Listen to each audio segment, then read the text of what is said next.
Well, welcome to the Wealthy Speaker Podcast, where we are easing our way into the holidays. We're thinking about 2022 and the opportunities it will bring. And with that, I wanted to continue our conversation about being market specific. Now, today we're going to be talking about getting into the college space, and the amazing Odell Bizzell is here to walk us through it. Odell, welcome. I'm excited to be here, elated to be speaking with you, Jane, but also excited to be speaking to the Wealthy Speaker Podcast family. Well, you did something for our Wealthy Speaker School that blew my mind. And for those of you who are in the school and are listening, go and look for Odell's presentation that we did. I believe it's in the fire section of the school on getting paid to speak in the college market. It was so good, and I really want to cover some of that ground again today.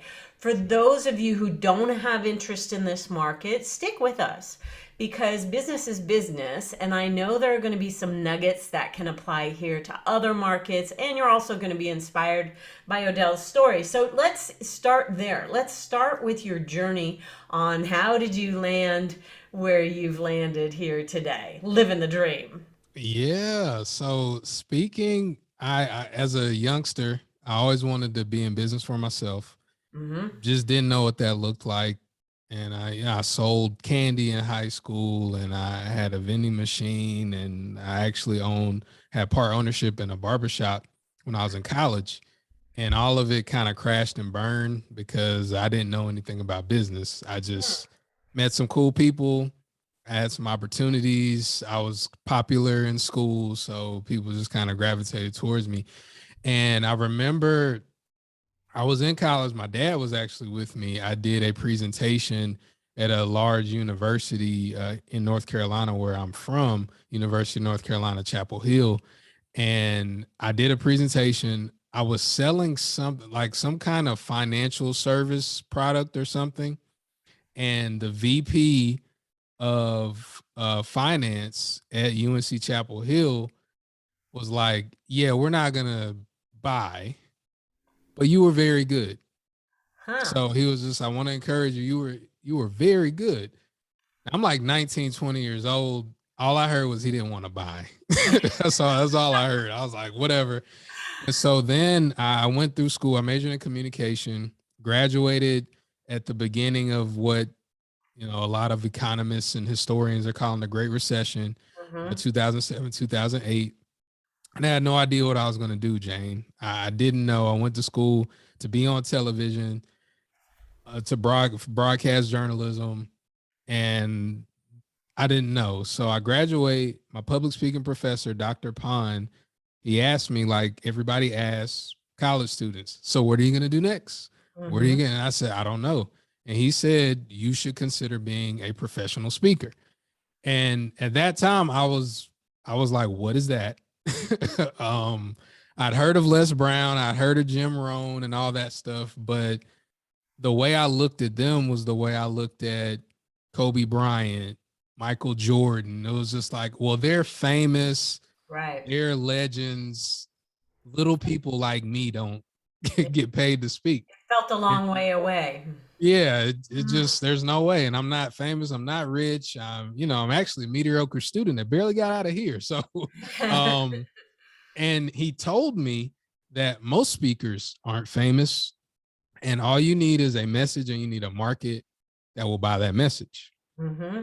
And he said, just get really good, refining your skills. He sent me to Toastmasters and said, just get really good, and then, find your market.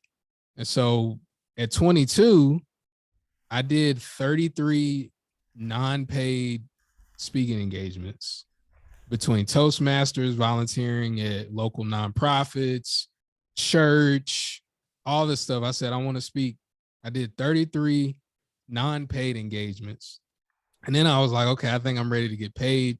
The college market was just right there because my wife was still in school. I had just graduated. And so I would see speakers come, and I'm like, well, they must be getting paid. I think I can do what they're doing.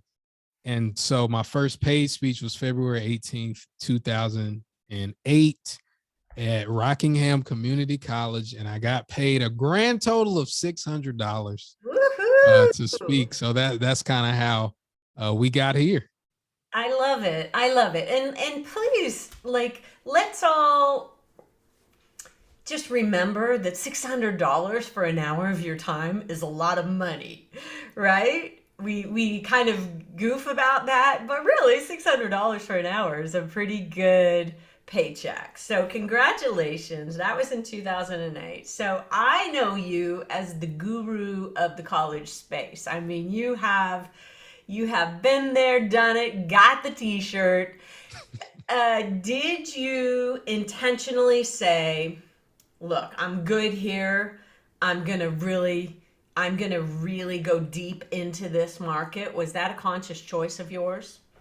Absolutely. And it started because and I know that you teach your students and you talk about the podcast. It's a journey. Hmm. When you decide, oh, I want to speak or I want to do this, it's normally not, okay, you did a good speech and now you got all these spinoffs and now you're just traveling the world. It didn't happen like that. I was 20. I just turned 23 after I did my first paid speech. Right. I was getting married May of that year. I was still living with my parents.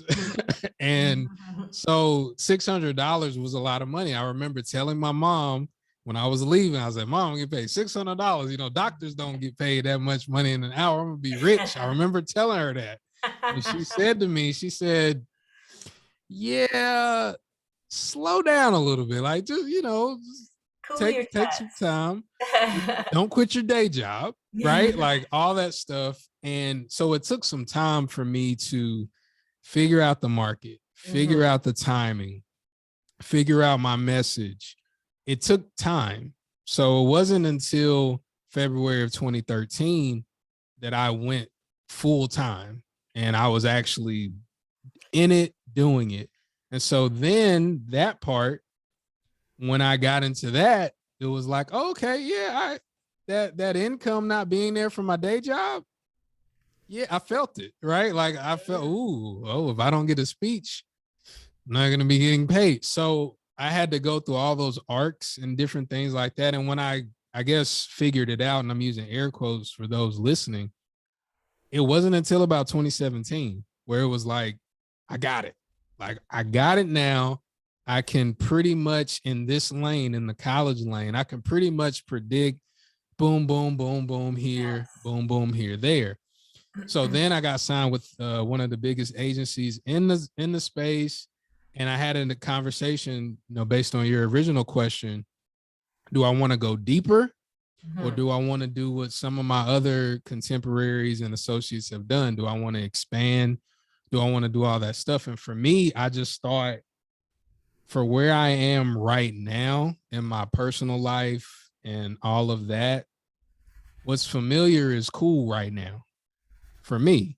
So I just went deeper. I started an association in the college market Hmm. with my business partner and a fellow speaker and mentor of mine, Stan Pearson. And so what we did was, if I went to corporate, or I decided to put a lot of effort and energy into corporate, then I would be trying to go for, bigger contracts, 10,000, 15,000, et cetera, et cetera. Or we could start our own association and basically be an entity that other speakers come to. We can help grow them. They pay us. And then the schools can pay us to be a part of the association. So it was just kind of like, for me, I'll go deeper and make up in the revenue what I might miss for a corporate speech, knowing that I get booked 40 times a year in the college space now without, and I'm not saying this to sound a certain way, but without much effort. It still Right. takes effort, You but know it it's though. It's right, comfortable and you know it and you can do it and you can rinse and repeat it, right? right. Mhm. Absolutely. And so I know that, and I can depend on that. My family can depend on that. And then as we're building NAMCO up, Right. then we can grow that and go different ways. Now we have this conversation in 2 years.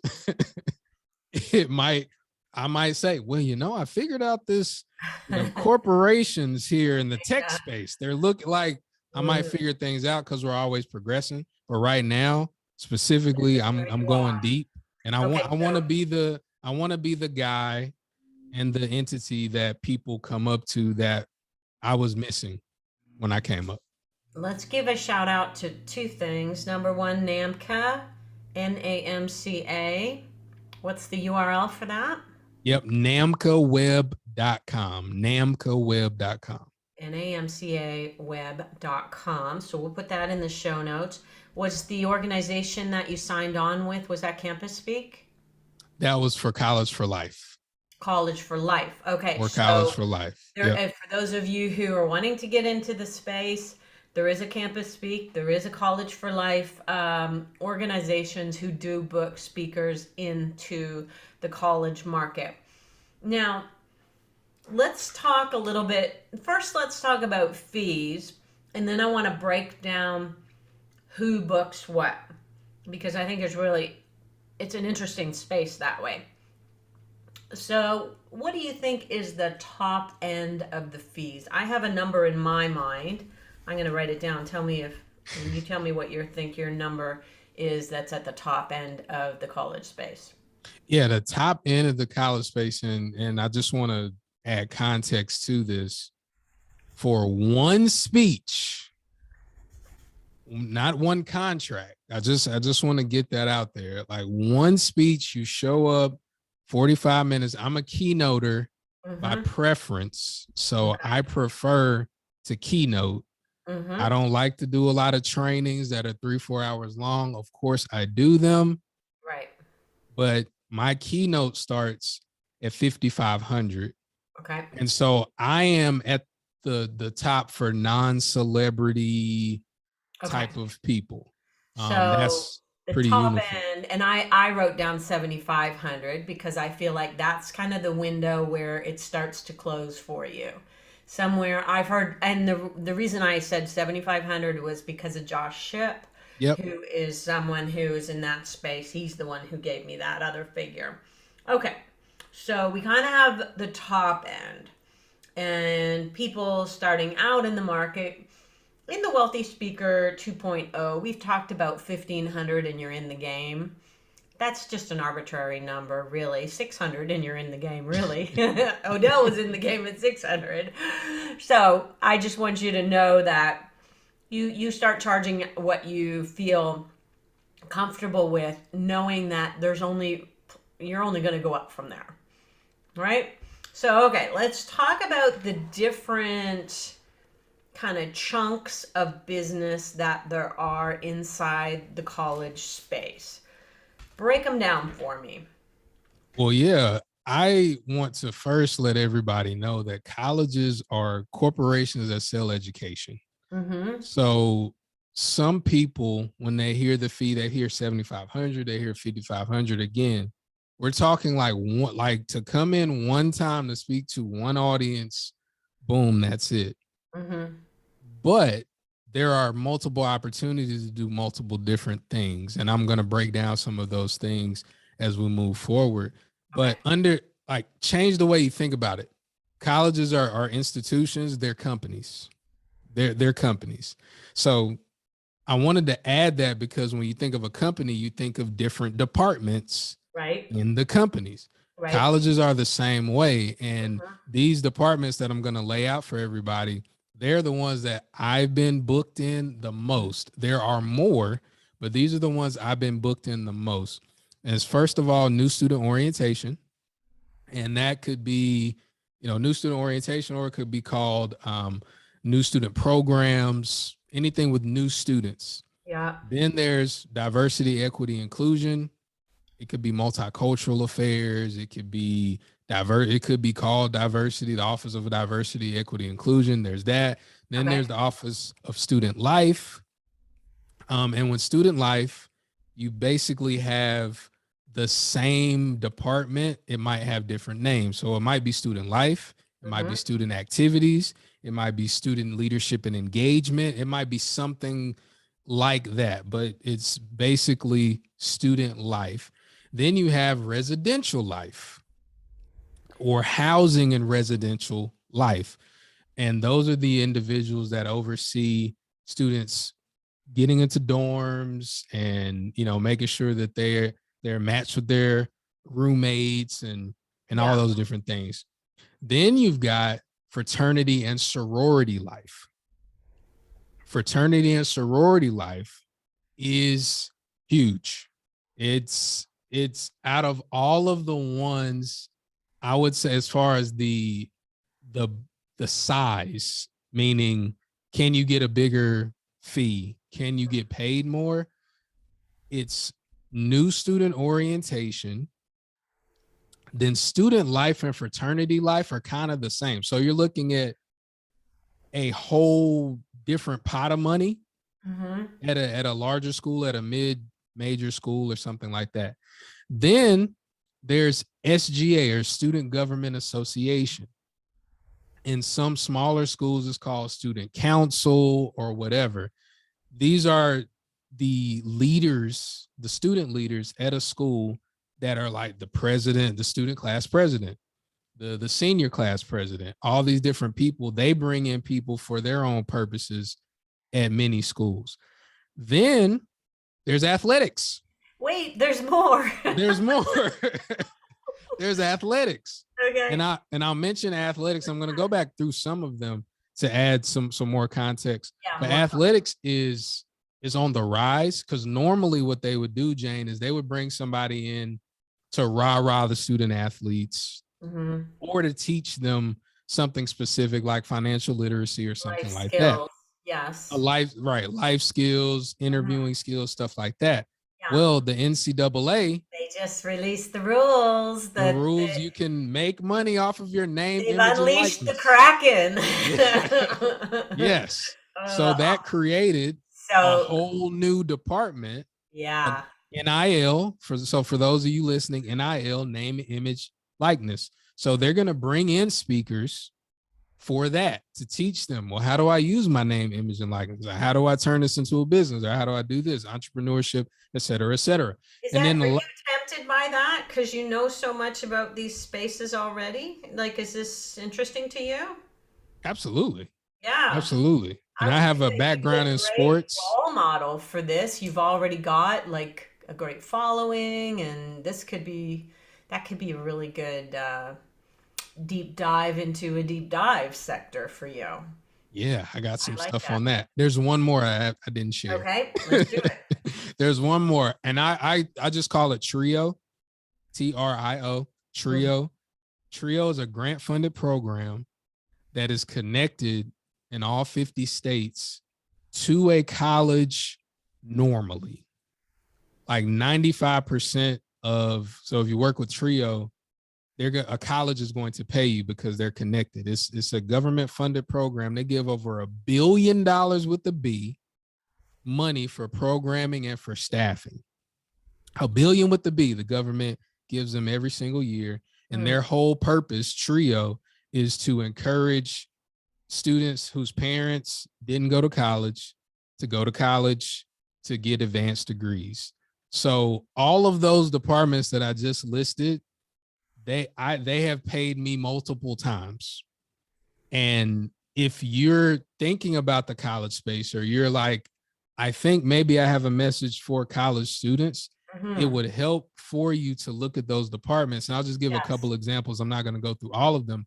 But remember, colleges are corporations that sell education. The reason why new student orientation, I always put them first, is because the whole purpose of a college is to bring new students in.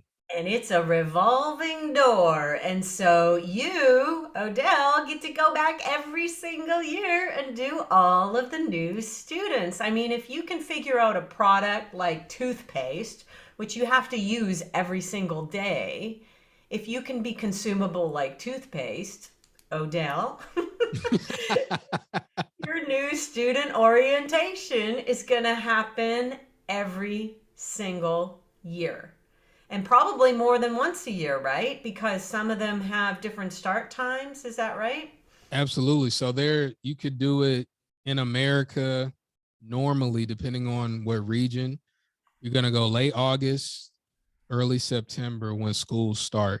but also at the beginning of the semester in January, they have transition or students that, a transfer. They transfer from other schools, so they need smaller orientations, but Right. they're still available there. And to Jane's point, having when you get a new student orientation, I remember a client telling me this because I had no idea. And I remember her telling me, she said, I'm going to get you into the orientation market. You don't do orientation speeches? I was like, I honestly didn't know that they had them. I did a leadership conference at a university, and then they said, oh, you'd be a great speaker for our new student orientation. I was like, okay, cool. That sounds good. And I get there, Jane, it's 3,000 kids in the audience. And I'm like, and they Whoa. said, excuse me, we only want you to talk for 20 minutes now because we have to do this. And I'm like, Okay. gosh darn it. Still getting paid the same, right? I think I can make it work.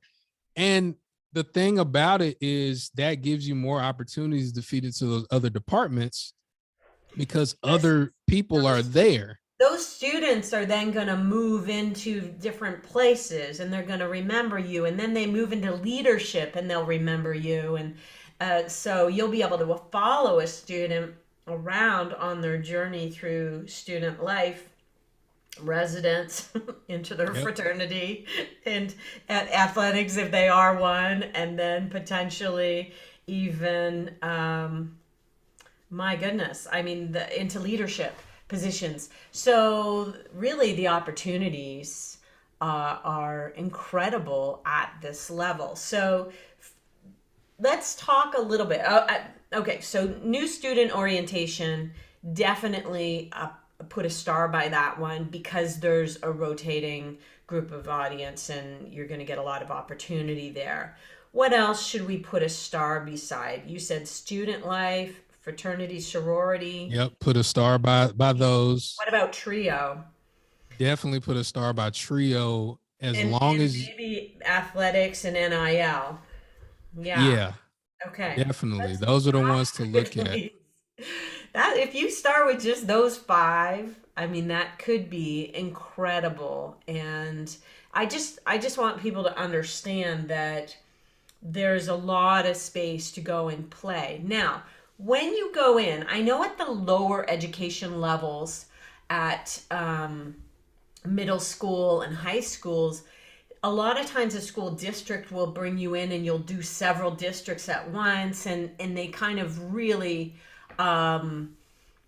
they will use you as much as you're willing to be used. So is that the case when you go in to do a college event? Can you do multiple events in one shot, or is that less likely to happen at this level? You got to be intentional about it. Okay. And that's the biggest thing. I've done tons of junior colleges or community colleges that have multiple campuses. Ah, And they're just like, I've been in Florida. Hey, come do all four of our campuses for this rate. I've been in Wisconsin, Texas, where they have multiple campuses connected.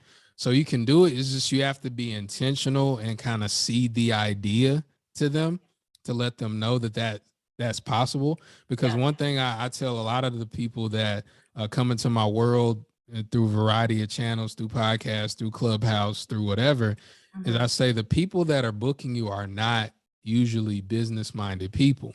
Right. So you have to know that they probably wouldn't think of the idea, but if you give them the idea and they like you already, they'll at least entertain the idea.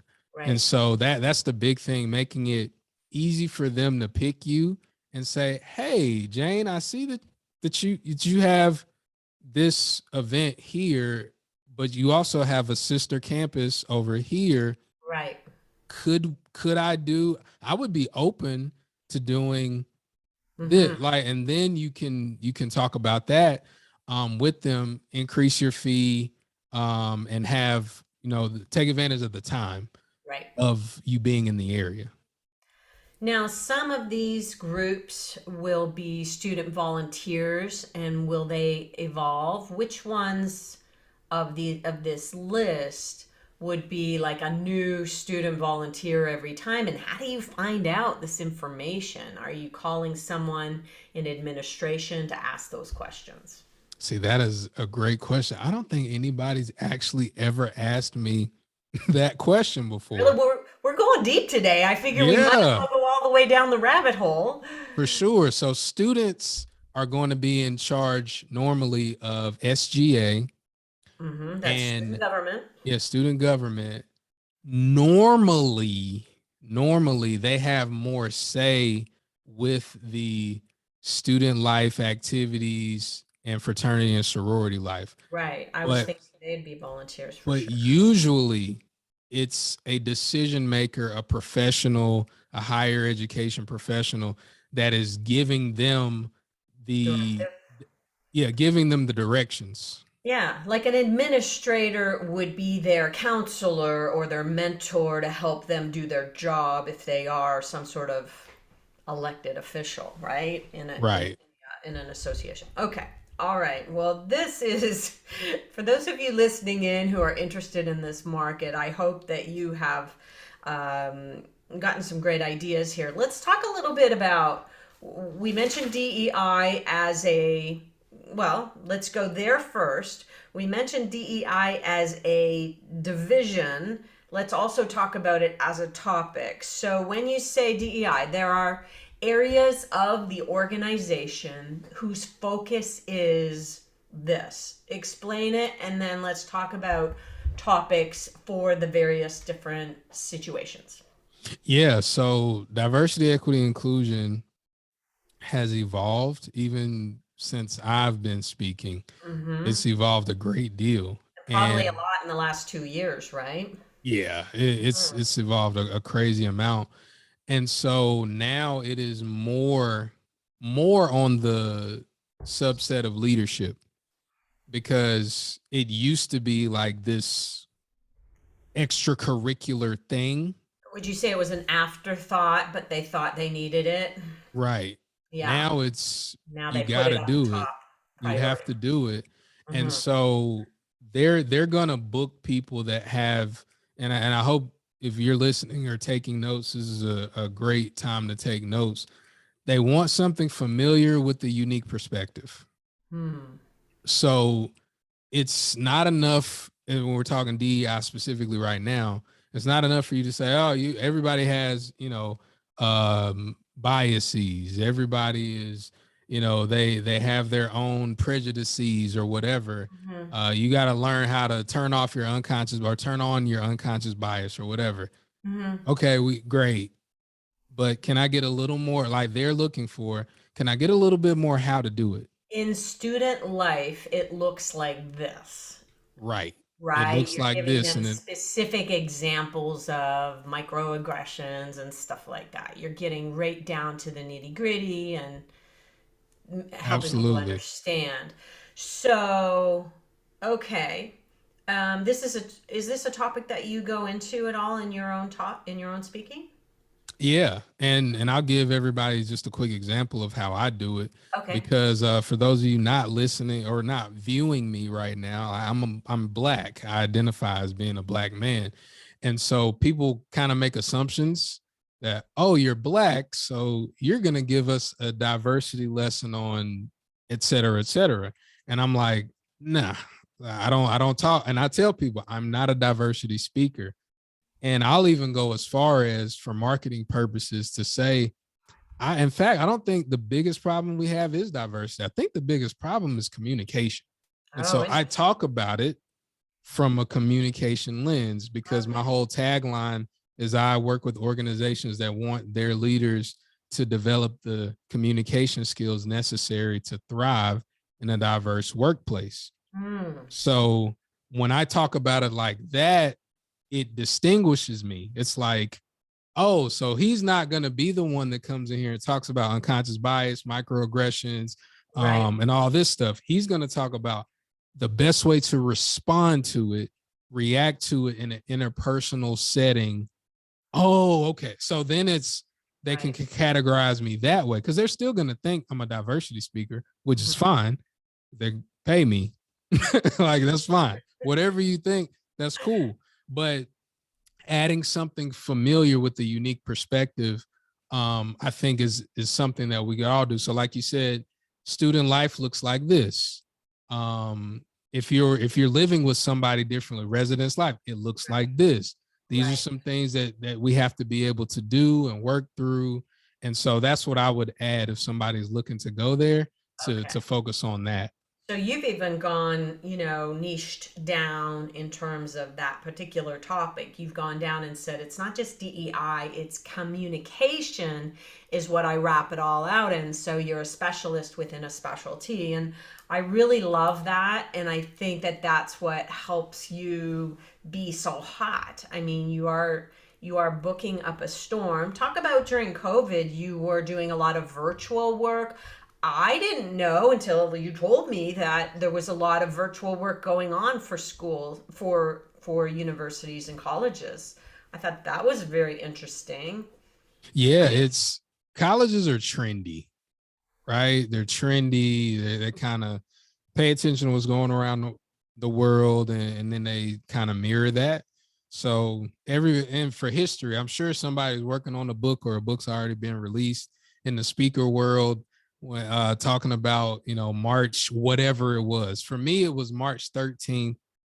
I was actually speaking at Idaho, in Idaho for the first time. I was like, I'm in Idaho for the first time at a student leadership conference. Yes. I'd supposed to do 2 sessions, and they said my second session I had to move it up, so I didn't get a break, because they were ending the conference They early due wanted to to COVID. wrap it up quick. And so I was like, cool, that's fine with me. And then I'm on the plane ride home, and my agent's like, hey man, this got canceled. And I'm like, all right, yeah, it's whatever. But then that kept happening over and over and over again. So for about 2 weeks, and I tell everybody this, I was I was a little bit worried for about 2 weeks, because Yeah. I'm like, wait a minute, What's going I on? got all of these events knocked off the calendar and we don't know what's next. We have no idea what's next. And so what I did, and this is a lesson to everybody, for the people that had hired me, I just reached out to them to say, hey, I hope you're good. Hope you got your toilet paper, whatever it was at the time. I was like, I just reached out, and they responded and said, so what are you doing? What are you doing? Yeah. And I said, I am waiting for the good news that things are opening back up. And one of my clients said, well, do you do virtual? And I'm like, of course I do virtual. What What's do you need? virtual? And Of course I that's do. kind of how it happened.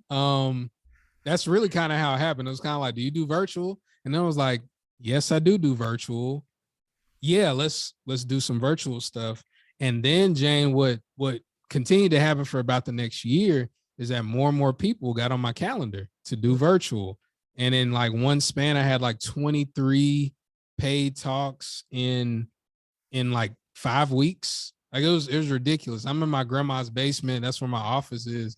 I Yeah. was I was here all the time doing paid work, and it was great, but it set a precedent also. So I wanted to share all of that just to say it set a precedent for the virtual piece being valuable too. Because I think a lot of times the speakers that are a little more seasoned than me, that, oh, the virtual thing's gonna pass. Oh, I don't need to do I that. never said that. Well, I'm not talking about you. But they're I like, think oh, it's people who want for it to pass, right? right. That's when It's it's wishful thinking. I just wrote an article about, what's coming next. We have a new variant. We have some stuff on the horizon. What's coming next? And the good news is there's opportunity out there. And Odell just spelled it out for you. And that is that you can do multiple things in one day. What's the most virtual events you've done in one day? three, Three. Oh, three. I don't know how you do it because it's a lot of energy coming through the lens, and I'm Yeah. impressed when somebody can do three in one day. It is. It's there. And I'll say this really quick, before you go to the next point. As a speaker, as somebody that's been doing this for, over a decade, I prefer in person Mm-hmm. from the speaker standpoint, from the deliverance, from the performance aspect, Yes. but from a business side of it, Yeah. it's kind of a no-brainer. What about family? Like from a Oh, family I side, just had a whole conversation about that. you're Is that no? But I'm married. For those, I'm married. I have three younger kids: a 12-year-old, 8-year-old, and a 5-year-old. And if you're doing this business and you're good at it, you're traveling a lot. So this last year has been great for me because I've been able to come home every night for the most part. And now things are kind of ramping back up a little bit. And I'm looking at the business aspect of it. yeah. And that's another reason why, for those listening, you want to make sure that you can like focus your energy. That's why I love when Jane says, "Hey, pick your lane." Like pick that lane, dominate, don't dabble, dominate on that lane. And then when you have more money, when you have more opportunities, you can tip your toe in this Mm-hmm. pool or this puddle. You can figure it out. But I mean, we're all just figuring out how we can best serve, but also maximize our income and our impact. Yeah, love that. All right. Final question here. Let's talk about the kinds of topics that you think are. Now, I don't want anybody to think that we're suggesting go and do that topic. I want you to go and do the topic that you're great at and just take this into account and say, oh, is there a way for me to adjust slightly? You know, when people ask me what topics are hot with the intent that I'll speak on that, there's a misalignment there. That may not be your expertise. So we want you to do what's at the core of your expertise. What would you say is hot right now? We've talked DEI already. We know that one's hot. What else? As far as topics go, I kind of have a list of topics that are always going to get booked at colleges. So anything that has to do with leadership is going to get booked. We've already talked about diversity, equity, inclusion. There's Mm-hmm. general motivation. And for the new student orientation group, for the trio group, general motivation still sells. There's productivity. Mm-hmm. That sells in the college space because you could kind of lump that into time management, positive study habits, different things like that. Mm-hmm. Then you have student success because, again, they want their students to be successful. So if you can add Like something, goal setting and stuff like that, that will right? allow them to, because you know there's a lot of things that I think we take for granted that we do Mm. every day that a student, a young mind, I mean, Les Brown was the one who fed it to me. What? Read a book, make my car the university on wheels. None of that had even dawned on me at 25 years old. It didn't even occur to me to do those things. So, all of these life skills are really helpful for these young minds. Absolutely. And I've like I learned from younger people too. I'm 36 as of we're recording this. So there's a group of guys, they're in their early 30s, and they hit me with this quote, which is along the lines of what you just talking about. What entertains you trains you. Mm. And I share that at the audiences that I go to, and they're like, "Oh my gosh, he's right!" Like they, it's like their minds blow up. But if I told them who the quote came from, they wouldn't know who it was.